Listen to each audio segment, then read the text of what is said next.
Assalamualaikum warahmatullahi wabarakatuh. Salam sejahtera, murid.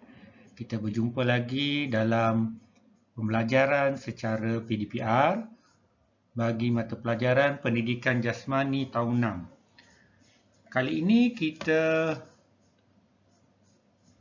kepada tajuk Unit 4, Juara Olahraga dalam tajuk Lumba Jalan Kaki. Tentu murid mungkin pernah melihat pertandingan ini dipertandingkan di peringkat Malaysia, Sukma ataupun di sukan-sukan yang lain. Ya. Kalau sekarang pertandingan ini dijalankan di Sukan Olimpik Tokyo 2020. Jadi mungkin murid boleh menonton dalam televisyen bagaimana teknik pertandingan lumba jalan kaki ini dijalankan dan atlet-atlet yang berjaya dalam pertandingan tersebut. Okey, sebelum kita meneruskan pembelajaran untuk hari ini, seperti biasa cikgu akan menjelaskan kemahiran yang akan murid pelajari, iaitu kemahiran lumba jalan dalam teknik jalan pantas. Murid-murid juga boleh merujuk muka surat 40 dan 41 dalam buku teks Pendidikan Jasmani tahun 6. Dalam standard kandungan dinyatakan bahawa murid akan mencapai ataupun dapat melakukan kemahiran asas berlari dan berjalan dengan lakuan yang betul. Tapi kita fokus dalam pembelajaran kali ini ialah teknik berjalan dengan lakuan yang betul. Manakala objektif pembelajaran yang murid akan capai melalui standard pembelajaran 2.9.2, murid dapat mengenal pasti teknik berjalan kaki yang betul. Di sini cikgu tunjukkan gambar peserta yang bertanding dalam pertandingan jalan kaki. Kalau dapat, murid perhatikan postur badan iaitu bentuk tubuh badan ketika melakukan teknik dalam perlumbaan jalan kaki dan juga pergerakan kaki atlet tersebut. Adakah sama dengan teknik ataupun cara kita berjalan seperti biasa di rumah ataupun di mana-mana saja? Okey, dalam muka surat 40 buku teks Pendidikan Jasmani tahun 6, murid-murid mungkin boleh melihat gambar yang tertera di sini. Di sini cikgu akan jelaskan latihan kemahiran jalan kaki pada satu jarak. Mungkin murid-murid boleh lakukan melakukan perbuatan ini sebagai ansur maju sebelum kita pergi kepada teknik lakuan yang betul. Apakah langkah-langkah untuk kemahiran ini ataupun aktiviti ini? Yang pertama, murid perlu melangkah dengan satu tapak dan sentiasa memijak permukaan bumi secara berterusan. Jadi pergerakan itu dengan satu tapak ke satu tapak. Kita ada dua tapak, kaki kanan dan juga kaki kiri secara berterusan. Okay, yang kedua, murid perlu berjalan pantas, menukar langkah supaya dapat menambah kelajuan perjalanan. Kelajuan berjalan. Maksudnya di sini, lakuan berjalan secara biasa dengan lakuan berjalan pantas untuk perlumbaan jalan kaki ada perbezaan. Sebab kita perlumbaan mesti berada ataupun kita mesti sentiasa berada di hadapan untuk menewaskan peserta-peserta yang lain. Tetapi dalam pertandingan ataupun perlumbaan jalan kaki, kita juga ada syarat-syarat penting yang perlu diikuti. Tidak boleh kita berlari. Okey, langkah seterusnya untuk aktiviti ini ialah buka langkah ataupun bukaan langkah juga memberi kesan pada kelajuan perjalanan. Maksudnya, lagi luas langkah yang kamu boleh buka, lagi cepat kita sampai ataupun kita boleh berada di hadapan dalam sesuatu perlumbaan. Okey. Seterusnya di sini mari kita bincang ataupun di sini cikgu akan jelaskan bagaimana postur dan pergerakan dalam perlumbaan lumba jalan kaki. Yang pertama, daripada atas, kepala kita berada dalam keadaan yang tegak. Kedua, fokus mata, mata kita fokus dalam jarak 5 hingga 6 meter ke hadapan. Dalam keadaan kepala yang tegak, mata pula fokus 5 hingga 6 meter ke hadapan. Yang ketiga, gerakkan bahu secara semula jadi dan bebas. Maksudnya di sini, kita jangan hadkan pergerakan bahu kita ataupun jangan kita terlalu bergerak pergerakan tanpa dikawal untuk di bahagian bahu, dan kita bergerak seperti semula jadi, seperti kamu keadaan bergerak dalam berjalan seperti biasa. Okey, yang keempat, pastikan dagu kita selari sama dengan permukaan tanah ataupun permukaan bumi ataupun kalau dalam track dipanggil balapan, dalam pertandingan dipanggil balapan. Okey, di bahagian perut pula kita dalam keadaan mengetatkan ataupun kita dalam keadaan pastikan kedudukan perut kita ni berada dalam keadaan yang stabil, dan kita mengetatkan otot perut. Maksudnya kita dalam keadaan tarik nafas lah untuk dapat posisi perut yang dikatakan mengetatkan otot perut. Okey, seterusnya pinggul kita pinggul kita sepadan ataupun selari dengan torso. Torso ni adalah bahagian dada.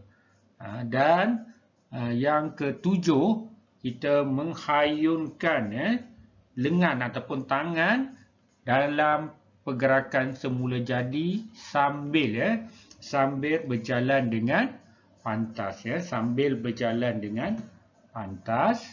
Dan seterusnya, yang terakhir, di bahagian yang paling penting, iaitu pergerakan kaki selari dengan bahu dalam keadaan yang selesa. Okey. Seterusnya, mari kita merujuk pada muka surat 41 dalam buku teks. Di sini ada gambar menunjukkan pergerakan berjalan dalam keadaan teknik lakuan berjalan yang betul untuk pertandingan lumba jalan kaki. Kalau kita baca apa yang terpapar di sini, teknik hayunan tangan yang betul dapat mengekalkan kelajuan pergerakan ke hadapan dan stabiliti badan. Maksudnya badan kita stabil. Taklah walaupun kita bertanding, kita perlu bergerak dengan pantas, tetapi postur badan kita ini tidak menyebabkan kita berada dalam keadaan yang tidak selesa. Masih lagi dalam keadaan yang selesa dan stabil. Okey, rotasi pada bahagian pinggul. Rotasi ni pergerakan pinggul kita. Bila berjalan, kalau awak perhatikan orang yang berjalan, pinggul kita pun bergerak, bukan kaki saja. Dapat menghasilkan pergerakan yang baik. Lagi cepat pergerakan pinggul kita ataupun rotasi itu, lagi cepat langkah kita dapat kita lakukan, percepatkan langkah sebab kita dalam pertandingan lumba jalan kaki. Okey, kita lihat satu persatu. Okey, itu yang pertama, nampak pergerakan kaki kanan di situ, macam mana dia bergerak, dia buka langkah, pastikan dia tidak mengangkat kaki.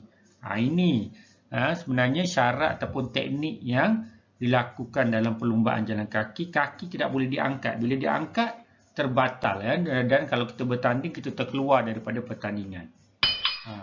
Dan kita buka lagi langkah itu tanpa mengangkat kaki. Kaki itu tidak boleh terangkat. Kita macam seret, tapi kita bergerak ke hadapan. Kita buka dalam langkah ke hadapan tanpa mengangkat dalam pergerakan yang tinggi lah. Sebab itu lutut kita tak boleh terlalu bengkok. Okey, dan seterusnya lah kita ubah daripada kaki kiri pula bergerak dan seterusnya. Okey, kita tengok step langkah demi langkah yang dinyatakan, yang ditunjukkan dalam gambar ini. Okey, yang pertama kita sentuh permukaan bumi dengan tumit. Tumit di bahagian kaki kamu ada tumit. Jadi sentuh permukaan bumi dengan tumit. Kita pastikan permukaan bumi ini disentuh semua oleh bahagian tumit. Jangan kita angkat. Yang kedua, ekstensi lutut bagi kaki hadapan. Ekstensi ini kita bengkokkan sedikit bahagian lutut bagi kaki hadapan. Kalau kita bergerak ke kanan, jadi lutut di bahagian kaki kanan lah diekstensikan. Dan yang ketiga, tegakkan badan dan mata pandang hadapan. Seperti cikgu beritahu tadi, mata kita mesti berada di hadapan. Dan badan kita kena tegak. Postur badan kita kena tegak, kepala kita kena tegak, tetapi mata kita memandang ke hadapan dalam jarak 5 hingga 6 meter. Okey, angkat kaki belakang ke hadapan. Bila kita angkat, tapi kadar yang kita angkat itu tak boleh tinggi. Bila terlalu tinggi, boleh menyebabkan keadaan itu seolah macam berlari. Itu yang disebabkan dia terbatal dalam pertandingan lumba jalan kaki. Okey, yang kelima, fleksi. Fleksi juga kena bengkokkan siku dan hayunkan tangan secara koordinasi dengan langkahan kaki. Jadi ini sama macam berlari, tetapi bahagian tangan kita lah sama macam berlari. Bukannya kaki, kaki kita masih lagi tidak boleh angkat tinggi. Seperti berlari. Okey, yang keenam, ekstensi kaki sokongan sama macam tadi. Kaki sokongan mesti ekstensi, itu tegak. Tegak, tertegak. Kaki mesti duduk dalam kaki sokongan ni, kaki yang kita tak buka langkah lah. Kita mesti dalam keadaan tegak. Okey, jadi sentuh permukaan bumi dengan berbola kaki hingga ibu jari kaki. Berbola kaki ni di bahagian depan lah. Mesti berada dalam kita keadaan memijak permukaan balapan atau permukaan gelanggang kita lah. Gelanggang supaya tidak terangkat. Bila terangkat, tak rata, tumit dengan berbola kaki dan hujung kaki, dia menyebabkan kesalahan. Jadi kalau kesalahan itu kerap berlaku dan boleh menyebabkan kita terkeluar daripada pertandingan. Pertandingan lumba jalan kaki ni dipanggil pertandingan yang jarak jauh. Pertandingan jarak jauh. Kalau di peringkat kamu tak adalah peringkat sekolah rendah, tapi di peringkat sekolah menengah, pertandingan ini dipertandingkan dalam jarak 5 km dan 10 km. Dan atlet wanita negara yang pernah yang pernah mewakili negara antaranya Elena Go-Ling. Jadi dia pernah dapat pingat lah dalam kejohanan yang dipertandingkan di luar negara dengan bertanding dengan peserta negara-negara lain.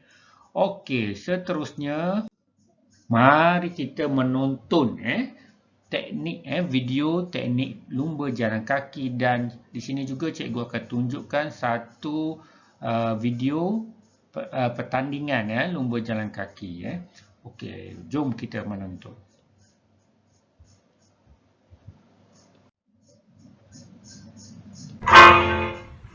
Itu postur badan. Postur badan haruslah tegak, kepala haruslah mendongak dan mata memandang ke arah depan. Teknik yang kedua adalah pergerakan tangan. Dalam lumba jalan kaki, pergerakan tangan haruslah 85 hingga 90 darjah. Bahu pula relax supaya menghasilkan pergerakan yang cantik. Okey, sekarang kita akan sambung dengan pasal pergerakan pinggul dari lumba jalan kaki. Okey, kita ada demo.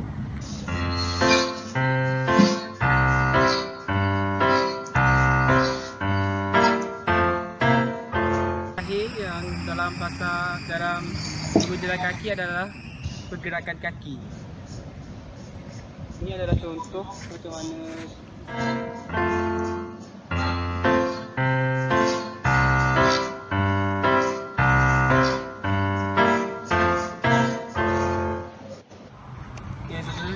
saya akan menerangkan pasal pergerakan lumba jalan kaki. Yang pertama adalah pasal sokongan satu kaki.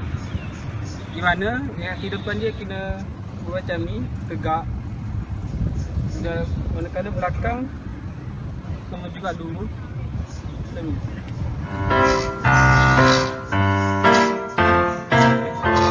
Untuk fasa yang kedua adalah fasa sokongan dua belah kaki.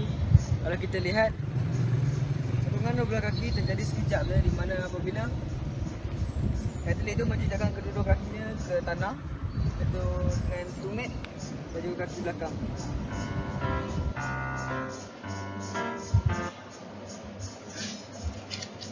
Okey. Itu postur badan.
Okey, kali ini kita menonton pula pertandingan lumba jalan kaki. Tengok macam mana pergerakan kaki, hayunan tangan dan postur badan semasa pertandingan jalan kaki. Dan di situ kita dapat lihat bahawa kaki, lutut tidak boleh kita angkat tinggi. Dan permukaan kaki kita bila mencecah tanah mesti keseluruhan permukaan kaki daripada tumit, berbola kaki dan hujung kaki berada melekat pada balapan. Kalau tak melekat tu dia boleh menyebabkan kita terkeluar ataupun dikenakan penalti, dan bila banyak kali kesalahan itu dilakukan kita dibatalkan daripada bertanding. Maksudnya kita terkeluar daripada pertandingan. Okey, sila menonton.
Okey, itu contoh pertandingan sebenar. Kalau dilihat, lutut dia tak sama macam berlari walaupun dia bergerak dengan pantas, dengan bukaan Jadi di sini kalau kita nampak, untuk dapatkan kita punya kelajuan, pergerakan perubahan kaki itu mesti bergerak dengan pantas, dan juga syarat yang penting, semua permukaan kaki mesti mencecah. Tapak kaki itu, permukaan tapak kaki mesti mencecah balapan. Okey, jadi kita dah di akhir pembelajaran untuk kelas kita ni.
Sebelum kita tamatkan, seperti biasa ada tugasan amali yang mesti kamu lakukan untuk membuktikan bahawa kamu dah kuasai pembelajaran yang kita belajar pada hari ini. Seperti biasa, tugasan amali ini melalui video. Kamu kena hantar melalui video ataupun gambar. Kamu boleh buat naik video ataupun gambar dalam Telegram, WhatsApp ataupun melalui Google Classroom. Okey, hantar video ringkas atau gambar satu perlakuan kemahiran lumba jalan kaki dengan gaya atau teknik yang betul. Teknik yang betul. Seperti yang telah kita pelajari lah. Okey. Murid boleh sesuaikan ruang. Ini penting kerana perlukan ruang. Mungkin jarak dalam lebih kurang 5 meter. Paling kurang 5 meter lah. dengan perlakuan mengutamakan aspek keselesaan dan keselamatan. Jadi kalau kamu memakai kasut tu lagi baguslah.